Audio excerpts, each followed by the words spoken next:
इस ड्रामा के पार्ट 1 के स्टार्टिंग में हम देखते हैं रैन को, जिसे एक पिंजरे में बंद करके रखा गया था। तब यहाँ पर उसका हस्बैंड जिनयान आता है, उसके ऊपर पानी फेंकते हुए कहता है कि मैंने तुम्हें यहाँ पर प्रे करने के लिए रखा था, ना कि सोने के लिए। इस पे वो कहती है कि मैं ऐसा नहीं कर सकती और मैंने चेंग ससु के पैर को हिट नहीं किया था। तब यहाँ पर चेंग ससु आते हुए कहते हैं कि तुम रैन को ऐसे ब्लेम मत करो, वो तब ड्रंक थी। जिनयान बोला कि तुम यहाँ पर कर रहे हो, 2 दिन बाद तुम्हारी सर्जरी है, तुम्हें अब रेस्ट करना चाहिए। सुसु बोली कि मुझे लग रहा था कि तुम रैन को ब्लेम करोगे, इसलिए मैं यहाँ पर आई हूँ। तभी रैन बोले कि तुम ऐसे प्रिटेंड मत करो कि तुम चल नहीं सकती हो। ये सुन जिनयान उस प्रिंसेस से बाहर निकलते हुए कहता है कि तुम बहुत ज्यादा पॉइजनेट वुमेन हो। सुसु तुम्हारे लिए काइंड हो रही है और तुम इसके ऐसे सिलक दे रहे हो, तुम मुझसे भी माफी मांगो वरना मैं तुम्हें नहीं छोड़ूंगा। जिस पे वो बोली मैं भला उससे माफी क्यों मांगू, मैं तुम्हारी वाइफ हूँ और तुम मेरी बातों पे बिलीव नहीं कर रहे हो बल्कि किसी आउटसाइडर के बातों पे बिलीव कर रहे हो। तभी सुसु बोली कि मैं चाहती हूँ कि तुम रैन को ब्लेम मत करो इसके लिए, मैं बस चाहती हूँ कि मेरी सर्जरी स्मूथली हो जाए वरना मैं कभी भी चल नहीं सकूंगी। ये सुन जिनयान अपने गार्ड को कुछ इशारा करता है तो गार्ड जाके उसे मारने लगता है। फिर जिनयान उसे डिवोर्स पेपर देते हुए कहता है कि तुमने मेरे पहले फायदा उठाया था और मैंने उसकी रिस्पॉन्सिबिलिटी लेके तुमसे मैरिज करा था, चलो अब तुम इस पे साइन करो, हम डिवोर्स ले रहे हैं। वो शॉक होती है और एक फ्लैशबैक के सीन को याद करती है जहाँ पर उसे पता चला था कि वो 7 वीक से प्रेग्नेंट है, जिस वजह से वो डिवोर्स के लिए मना कर रही थी। तो जिनयान उसके गर्दन को पकड़ते हुए कहता है कि मैं तुम्हें इतने ज्यादा टॉर्चर करूंगा कि तुम मुझसे डिवोर्स के लिए भीख मांगोगे। अब तुम यहाँ पर रह के बस यही प्रे करो ताकि सुसु की सर्जरी अच्छे से हो जाए।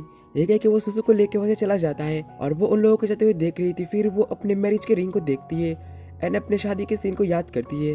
फिर वो कहती है अब मैं तुम्हारे लिए यूजलेस हो गई हूँ, इसलिए तुम मुझे डिवोर्स चाहते हो लेकिन तुम इसके लिए एक दिन जरूर रिग्रेट करोगे।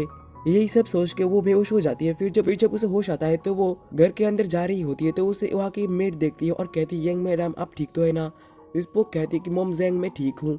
तब यहाँ पर जिनयान की मॉम आती है और कहती है कि तुम कहाँ पर गए थे काम करे बिना।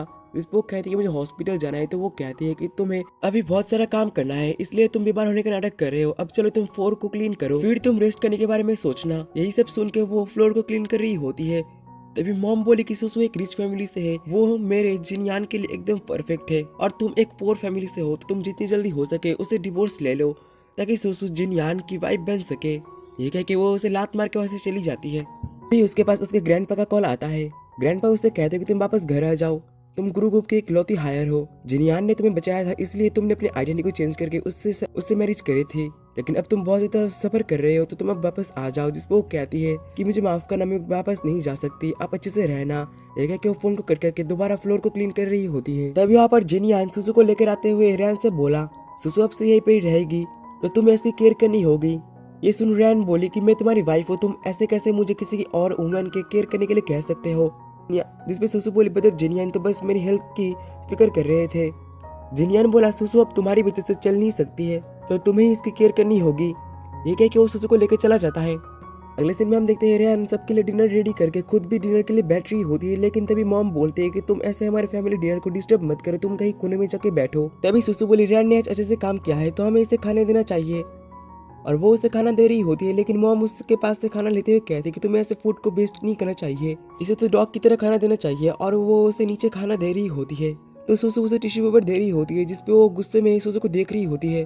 तो सुसु जिनयान से कहती है कि ब्रदर जिनयान मुझे लगता है कि वो मुझे पसंद नहीं करती है तो मुझे यहाँ से जाना चाहिए।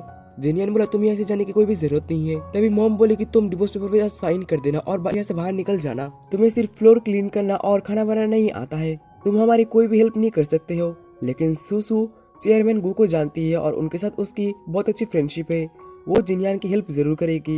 इस पर वो कहती है कि हाँ मैं ब्रदर जिनयान की हेल्प करूंगी। जिस पर रैन बोले कि वो मिस्टर गु को नहीं जानती है। जिस पर वो कहती है कि तुम मुझे लाइक नहीं करते हो लेकिन तुम मुझे ऐसे ह्यूमिलेट भी मत करो, क्या मैंने तुम्हारे साथ कोई गलत किया है। उसे मारने जा रही होती है लेकिन जिनयान उसे धक्का दे देता है और कहता है कि तुम अभी भी उसे हर्ट करने की कोशिश कर रहे हो। नीचे गिरने की वजह से उसके हाथ पे चोट लग गई थी। तभी सुसु बोली मुझे अनकंफर्टेबल फील हो रहा है तो जिनयान उसे अपने साथ लेकर जाता है और वो उन लोगों को जाते हुए देख रही थी। अगले सीन में हम रैन को देखते हैं जो कि अपने चोट पे मेडिसिन लगा रही होती है। तब यहाँ पर सुसु आके बोली तुम उससे दूर रहो। जिसपे वो बोली मैं उससे दूर नहीं जा सकती हूँ। ये सुन सुसु बोली तुम्हें पता है उस रात को मैंने ही उसके ड्रिंक पे मेडिसिन मिलाई थी क्योंकि मैं उसकी वाइफ बनना चाहती हूँ। ये सुन के रैन बोली तो तुम मुझे फ्रेम कर रही थी, तुमने उससे कहा कि मैंने कार से तुम्हें हिट किया है लेकिन मैंने ऐसे कुछ भी नहीं किया था। वो बोली क्योंकि मैं चाहती हूँ कि तुम उसे डिवोर्स ले लो इसलिए मैं ये सब नाटक कर रही हूँ, लेकिन तुम हो कि उसे डिवोर्स देने के बारे में सोचते ही नहीं हो। तो वो कहती है कि मैं उसे डिवोर्स नहीं लूंगी। ये सुन सुसु बोली ब्रदर जिनयान तुम्हें बहुत ज्यादा हेट करते हैं, अगर वो आके देखते हैं कि तुम मुझे अभी भी फ्रेम कर रहे हो तो वो तुम्हारे साथ क्या कर सकते हैं, तुम सोच भी नहीं सकते हो। ये कह के वो उसके हाथ को पकड़ती है और खुद ही नीचे गिर जाती है। अब यहाँ पर जिनिया ने आके कहा कि तुम ठीक तो होना, जिस वो कहती कि मैं खुद ही नीचे गिर गई थी, इसमें उसकी कोई गलती नहीं है। ये सुन जिनिया ने उससे बोला कि तुम सुसु के साथ अभी क्या कर रहे थे, जिस वो कहती कि मैंने उसे धक्का नहीं दिया। तो वो उसे स्लैप मारते हुए बोला कि वो चल नहीं सकती है, क्या वो ऐसे ही नीचे गिर गई। अगले सीन में हम हॉस्पिटल का सीन देखते हैं जहाँ पर जिनियन को कोई बता रहा होता है कॉल पे कि रियान अब घर पे नहीं है, जिसपे वो बोला सुसु को अभी ब्लड की जरूरत है तो किसी भी तरह उसे ढूंढो। ये कह के वो कॉल को रखता है, तभी उसके पास दोबारा कॉल आता है। कॉल पे उसे बताया जाता है कि रैन भी इसी हॉस्पिटल में है। अगले सीन में हम रैन को देखते हैं जो कि रो रही होती है। तभी वहाँ पर जिनियन आता है और उससे कहता है कि मैंने तुम्हें टच नहीं किया था मैरिज के बाद, तो तुम प्रेग्नेंट कैसे हुई बताओ, तुम किस बास्टर्ड के साथ थी। जिसपे वो कहती है कि तुम अपने दिल से पूछो, तुम मेरे ऊपर ट्रस्ट नहीं करते हो। वो कहता है कि तुम एक डर्टी वुमन हो और तुम वो हो जो कि झूठ बोल रही हो, बताओ मुझे वो आदमी कौन है।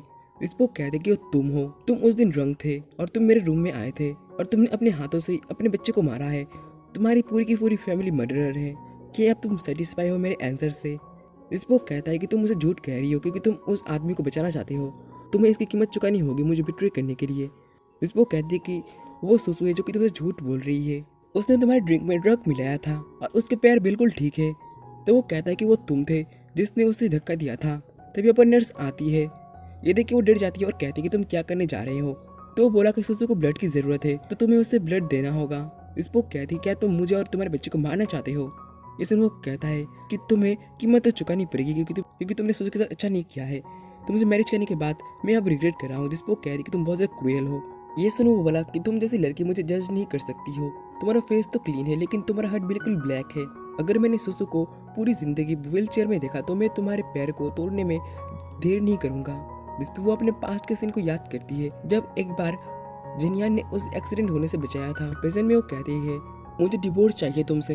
ये सुन के वो कहता है कि तुम बिना कुछ लेकर ही मुझसे डिवोर्स लोगे, ऐसे ही लगता है तुम उस आदमी से बहुत ज़्यादा प्यार करते हो, बाद में रिग्रेट मत करना। ये कह के चला गया।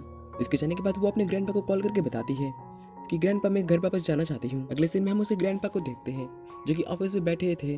तब यहाँ पर रैन आती है। रैन को देख उससे ग्रैंडपा उसे हक कर लेते और कहती है कि तुमने बहुत ज़्यादा सफ़र किया है। वो बोली ग्रैंडपा आपने अच्छे से सोया ना। इसमें उसे ग्रैंड बताते हैं कि हाँ मैंने अच्छे से सोया। अब मैं हैप्पीली प्रेस कॉन्फ्रेंस में ये बोलूँगा कि तुम मेरी ग्रैंड डॉटर हो और तुम एक लौती गुरु ग्रुप की हायर हो, ताकि ये देख के कोई भी तुम्हें बुली ना करे। एंड इसी के साथ ही ये पार्ट यहीं पर ही खत्म होता है। मिलते हैं नेक्स्ट पार्ट के साथ जो कि जल्दी आने वाला है। तब तक के लिए take care and bye bye. There was a time when